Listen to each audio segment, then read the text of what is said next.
Hello, I'm Vince White. I'm an employment attorney, and we are talking about unemployment fraud. Specifically, the fact that New York State has fended off $5.5 billion worth of unemployment fraud since March of 2020. That's amazing.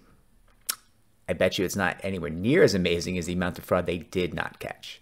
This has been a massive issue for all the states in the U.S., and people are claiming that New York is handling it better than most. And I do believe that because New York's unemployment agency is structured to be very predatory. They're really hunting for fraud, and they love going after people who commit it because that's one way that they can get money for the state, right? It puts money in their hands when they're handing out these cases where they say, it's a felony potentially, and they can say, hey, give us, 20 grand, 15 grand, whatever it is you owe us, plus fines and this and that, or we're going to go forward with this felony that we have you dead to rights on, right? It's very easy for them to prove the fraud for many U.S.-based people.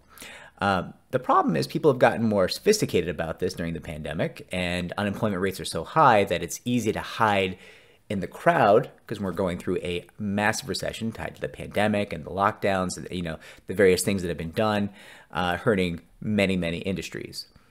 To make matters worse, foreign cartels, including a number of gangs or organizations in Nigeria, have engaged in systemic patterns of unemployment benefits fraud in the U.S. Right? They're figuring out ways to make it look like their IPs are in the U.S. and to apply for unemployment in the U.S.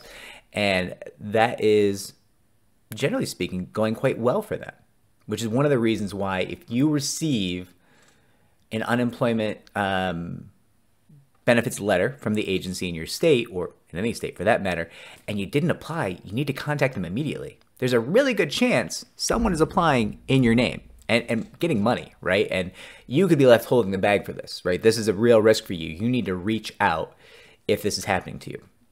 Now, it's gotten so serious, Kansas, the state of Kansas, is actually going to be turning off their entire unemployment benefits agency for a number of days. Their entire system is going to go down for a number of days while they try to put in software packages that are going to protect against fraud.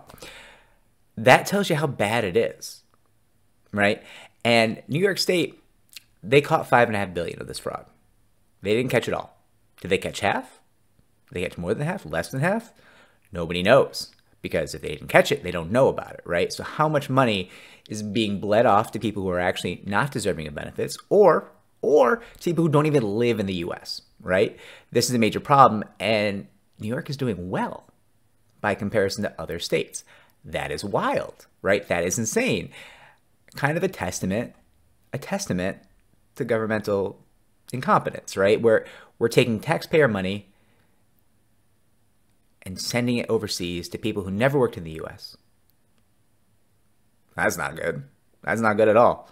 Can't be doing that during a recession when New York State itself is, I believe, insolvent right now to the tune of about $12 billion. I think we're in trouble, folks.